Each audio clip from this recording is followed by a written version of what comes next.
Welcome to the Hotel of California. Such a lovely place. Such a lovely place. Boom. You looking for this? Welcome back to Boom Shot. I'm Kale. This is Colby. And yes, sir. Shang-Chi. Interesting movie. We've already made I think our spoiler-free breakdown or recap or whatever. It'll be out before this video. Yeah, it'll be out before this video. Spoilers for this video. Yeah, spoilers for this video. We're going to break down the post-credit scenes for this movie. Very interesting, very intriguing. Well, at least the first one was, and the pre-credit scene, as we're calling it. Yeah. But which we kind of called. Yeah, we kind of called again. We didn't make the video. This is just like Blackwood all over again. But yeah, we'll be breaking down the post-credit scenes. Thank you guys for watching, and let's jump right into it. Oh, okay. So right into the recap of the post-credit scene, and we'll kind of just talk about it as we go. So the pre-credit scene, as we were talking about in the intro, ends with them with that couple that they're with at that dinner. Talk about it. Yeah. And earlier in the movie. Yeah. So they're talking, and Katie and Shang-Chi are explaining. Their adventures or whatever, and then all of a sudden you just see just an orange circle appear out of nowhere, and you're like, oh, Wong, here we go. Dude, Wong stole the movie, by the way. Just Wong and Trevor Slattery did. Wong and Trevor Slattery stole the movie. Anyway, so Wong comes in, he's like, Shang-Chi, is anybody named Shang-Chi? So, of course, Shang-Chi raises his hand. He's like, I'm here, present. And so they walk out. Wong's like, we got some stuff to talk about. So they walk out. So then the credits roll. Yeah, after that. So this is the beginning of the post-credit scene. So Wong, they're all sitting around, kind of just around this table, and Wong has like the rings displayed, and so he asks Shang-Chi some questions about the ring, and Shang-Chi answers them like, how long his father's had them, and it was like 1,000 years. Yeah, like 1,000 years, and then I forgot what other questions they asked. When did he get them? No, that would be the same thing. I don't know. Where did he get them from or something? Yeah. Which is the same questions we're asking. Yeah, because nobody knows. And the post-credit scene tried to hint at that. So after asking the questions and Shang-Chi's answering, Wong looks over to his left and asks Bruce Banner what he thinks about the rings. And we didn't see Bruce Banner. Not Professor Hulk. Yeah, Bruce Banner. Bruce Banner. Still in an arm sling, by the way. Yeah. I guess the Infinity Gauntlet just completely ruined his arm. Like he I hope not, man. I hope he heals from it. I feel like he could.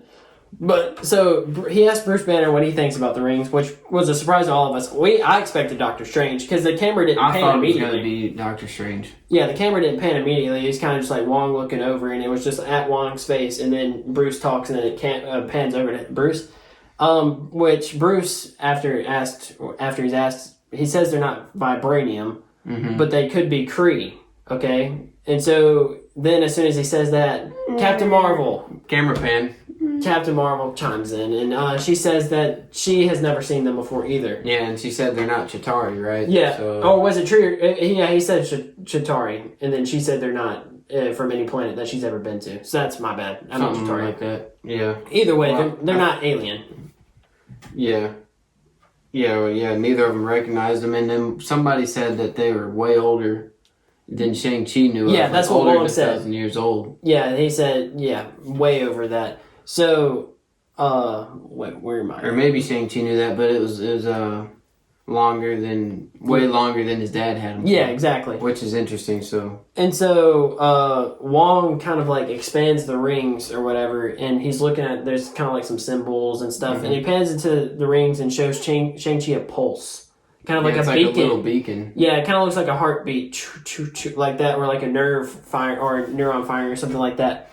And they describe it as a beacon, and the heroes theorize that this beacon is calling out to someone.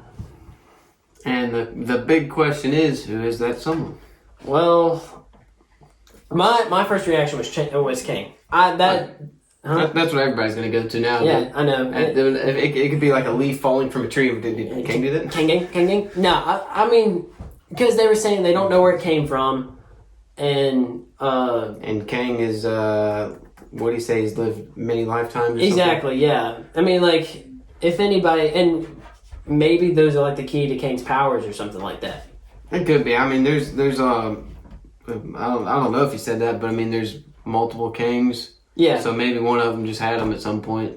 Yeah, And then exactly. Like maybe it was like a relic that he used that he. Yeah, because Wong did say they're not a relic. He recognizes as being like with the cape, like a mystical relic and like the Right. the cape of levitation and stuff. and So Mordo's weapons as well, and Yeah. Eye of Agamotto, so on and so forth. So that was what I immediately thought, and then you thought, what was your immediate thought? Because me and you differed on this. I see. Yeah, I mean, Kane came to mind. How could he not at this point after Loki? Yeah. But see, yeah, and then one of our friends with us was saying the Eternals, which I guess he was saying Celestials. Yeah. So I mean, I could see that too. And then I saw people pointing out with the latest release of What If episode 4, we saw that tentacled beast again. Yeah. And we saw him in episode 1. So maybe they could be in the next Doctor Strange movie. Yeah. And so maybe this is we'll see more about where the rings came from. And it could tie in with that beast from, I don't know. It's really weird to like. I guess I just want to automatically see them coming from a person, which is why it's kind of. I mean, maybe they're gauntlets to humans, but rings for somebody with bigger fingers. Oh, that's a good point, dude. So yeah, Galactus. It could be. I mean, Galactus is another kind of like trigger, which would be very interesting. Kang, Galactus, the Celestials. Oh my gosh, dude! Yeah, that tentacled beast that we've been seeing. Yeah, I mean, it could be from another dimension completely. Like that. I mean, that's kind of what I guess like the most well, not the most obvious thing, but like the easiest explanation I think is just like it is from a whole different dimension entirely. I will say though, it would be cool to see a flashback, like you said, of Kang. Like just he has him on his arms. It would be sick. I mean, there's got to be a version of Kang where he got the rings, and I guess like I don't know. There's got to be or like we see Galactus in a flashback, like you said, wearing him on his Yeah. fingers or something. Exactly. That would be sick, and that because they're called the 10 Rings still. Right? Yeah. So maybe I mean you gotta. I don't know. I mean, I feel like their arms, like their forearms, are pretty, big. So maybe they're like the size of, a bigger person's fingers. Yeah. I don't know. I mean, it could be anybody really at this point. Who knows? It's hard to tell. It was They weren't trying to make it easy either. no, which I like. I mean, it Yeah. leaves the door open for speculation. Exactly. But see, so you think when Shang-Chi used the rings to destroy that beast, it activated that beacon? Yeah, I mean, I think kind of like we were talking about this off camera, but kind of like how the Tesseract, whenever Shield started, experimenting In the first with Avengers? it. Yeah, and New Rockstar is pointing this out. It kind of like it signaled to the rest of the universe that the Earth was ready for a higher form of warfare because it just sends a beacon out to everybody. Yeah, and that's what Thor was saying. And it's kind of like, and also in a similar, you pointed this out as well, that it's kind of similar to Thor's hammer that it whoever wields it and is worthy unlocks its true potential. right, and maybe we're seeing that signified with the color. Yeah, It changed to the rings changed to a different color, and he wielded. yeah, it, so. and it's almost kind of like whenever the bad person or like whenever somebody evil wields them, it's kind of like lightning, crackly, blue. Yeah. And then as soon as somebody good wields it, it kind of looks like the orange that Doctor Strange is like. Yeah. Their magic kind of looks like it's kind of like that similar orange. And it doesn't have like the same like properties either. Like it's not like crackly like lightning like whenever Wenwu uses it. Whenever Shang-Chi uses it, it doesn't really have like and it doesn't really have like a distinguished like appearance, like not fire or anything like that. But I kind of agree with that. Like kind of like when somebody who's worthy uses Thor hammer, they gain the power of Thor. Well, whenever somebody appropriately uses or is worthy enough to use the rings, that he gains like he was able to use them properly. Because I don't feel like the full potential of them. Yeah, like Wenwu was powerful with them, but I don't really feel like he was that powerful. Yeah, I don't think we've seen the full power of the 10 Rings yet. No, neither do I. I think Shang-Chi will just keep getting better with them. Yeah, which is why we have Shang-Chi at a low S tier for now. But I mean, he could easily surpass any. I mean, I won't say easily could surpass any hero, but I think everybody except for like Wanda and Doctor Strange in Vision. They're pretty. I mean, I don't know, dude. I mean, even if you take the rings away from him, the man's still. Oh yeah, man's still the best hand-to-hand fighter in MCU. Yeah. Oh yeah. Exactly, dude. And it's just crazy, dude. It really is just crazy. Like, But that's not the point. but anyways, yeah, I think that's my biggest question from this post credit scene is who's that beacon summoning? Exactly. Yeah. And I mean, dude, it could be anybody. Like. At this point, Marvel just seems in the business of just throwing, villain after villain at you. Like, that is crazy. In phase 1 through 3, it was kind of like the villains were like, kind of like low tier. Like you had your big villains like Loki and Ultron and Thanos. But it was kind of like leading up to Thanos. Yeah. Everybody, and they weren't remembered for their villains. They're only remembered for their heroes, and it's kind of made fun of that every single Marvel movie they won easily, and nobody died except for Quicksilver. But now, I don't know, like Wenwu seems pretty powerful. And see, yeah, I would think this phase is kind of leading up to Kang, but I mean, if we get a Galactus bomb, maybe that's a smoke screen, dude. It really could be a smoke screen. What if Kang was the smoke screen? that would be the biggest smoke screen of all time. Dude, it really would. I mean, I'm excited to see the Celestials and Eternals. Like, I mean, you saw there's this clip in the trailer of them like creating a galaxy. So I don't know. I saw that. I thought maybe that was that last trailer of the. It did make me more excited. Yeah, it made me more hyped for that movie. But it could just be calling anybody. I feel like we're just gonna keep on coming back to that because it could literally be. So when do you think we'll get answers for who it could be? What's your soonest possible? Well, we were drawing comparisons to Guardians of the Galaxy, kind of similar Volume to 2, yeah. Yeah, and Volume 1, kind of at the end, That's whenever true. Peter's holding That's the Power Stone, and they're like saying you're half human, but half some species we don't even know, right? And so then that's what he goes to discover in the next movie. Well, now Shang-Chi has the rings, and he's unlocked some kind of power that Wenwu wasn't even able to use with them. Yeah. And so now they maybe in Shang-Chi 2 they go and explore the history of the rings. Yeah. You think maybe in... I think the soonest, and this it might be kind of a pipe dream because I would love to see Shang-Chi back in Multiverse of Madness. Oh, yeah. I mean, but see, anything can happen. But I can see it happening. Maybe it's not really a pipe dream. I can literally see it happening. I mean, as I said last video, that movie's going to be just as busy as Endgame. Like, oh, dude, I mean, it's going to be crazy. It's called Multiverse of Madness. Oh yeah, it's going to be, and so that's why it's just hard to say. I think that we might get answers there. Yeah, I think that's the soonest possible time. Maybe before, maybe. And Shang-Chi 2. Yeah, Shang-Chi 2, which we don't. It hasn't been confirmed yet, but it's in the works. It's going to happen, I'm pretty sure. Which, I don't know. Maybe he's just... Yeah, maybe he doesn't need another solo movie, but I don't know. I feel like he'll get one. Yeah, I think he should. I think he should. I think he should, too. I mean, No Way Home, obviously not. Multiverse of Madness would be the next obvious choice. Yeah, out of considering Wong. The next catalog of movies. I mean, I guess the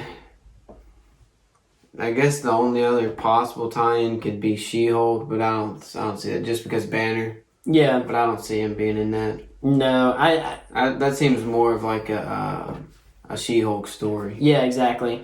I mean, he could make an appearance. You never know. Yeah, so I think the list is it's either Multiverse of Madness or Shang-Chi 2. I can't imagine a movie focusing on the 10 rings. Yeah. That's not a Shang-Chi movie. You know what I'm saying? Or that doesn't feature shit like. Maybe Fantastic Four, but that's only if they bring in like Galactus or something. I know, dude. It's just such a cliffhanger, though. It is. I know it. It makes me mad, but like, because I'm honest. It could be anybody. Yeah. In which we've mentioned Galactus, the Celestials.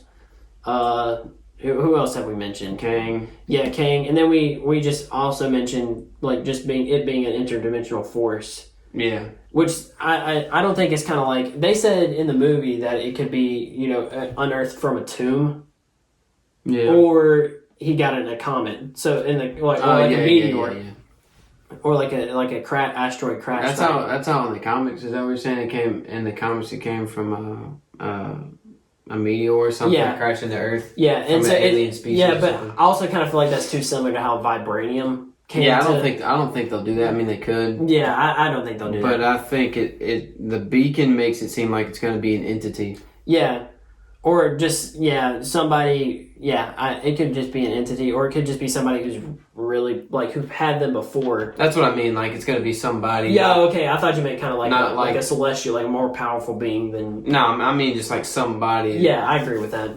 It's definitely going to be someone in the past. The rings are weird to me, and it's just hard to say. I mean, I guess it could be like a species. Like it activated, and now they're going to come back and try to get the rings back. I hadn't thought about that. It could be a species. Yeah, they wrote out Chitauri back or something. Yeah, they wrote out that would be interesting. Kree or their possession. I mean, you never know. They could have stole it from somebody else or something. Secret Invasion. Yeah, I mean, it could. You never know. Dude. Yeah, there's so many titles coming up. You can see them pop in. And they've already changed the properties of the rings from the comics, so we don't know if they'll change the origin story as well. So at this point, it's kind of just speculation, hoping, and that's kind of the fun part about it. Really. It's they're Shang-Chi's now, man. So like, he's gonna have to fight off whoever wants him back. So it's gonna be interesting to see, man. Oh yeah, for sure. And we can't forget the last part. This will explain the intro. The last part of this post-credit scene is Wong tells Shang-Chi and Katie to go home and rest to prepare for the crazy lives they're about to lead. But instead, they go to a club and play some karaoke and sing Hotel California. Yes, sir. Dude. And Wong joins them. That was the best part of that. Dude, I was like, Wong, yes. Yeah, I know. Like, man. That was incredible, man. I love that scene. You just see Wong in between both of them or something. Oh, dude. The only thing that could have made it better is if Trevor Slattery was there. That's the only thing that could have made it better. Yeah, that scene reminded me of Zemo and like dancing Zemo, like kind of just like a fan wish, dude. Yeah, they made it like a 1 hour loop of dancing Zemo.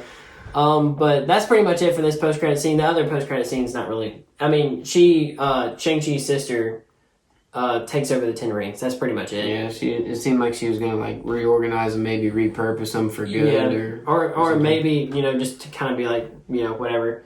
And we saw Taser Fist. Yeah, dude. He seemed to be back, and then the dude from her original place where we saw an Abomination Wong fight. Yeah. When we saw them fight, I mean. So look, I mean, one thing that you kind of suggested was a real life contest of champions. Yeah, she could be, because that's what she was running before. Yeah. And that other dude that introduced him there was like, yo, you got 2 million views. That's who I meant was there. Him and Taser Fist. So she could be organizing something like that. That would be cool to see. Oh, yeah, it would be interesting. So basically, she takes over the 10 rings after she was supposed to dismantle them, but, it is what it is. That's that post-credit scene. Not really that important. I mean, it is important, but it's not really as important as this one post-credit scene. That pretty much wraps up this video. Thank you guys for watching, and see you in the next one.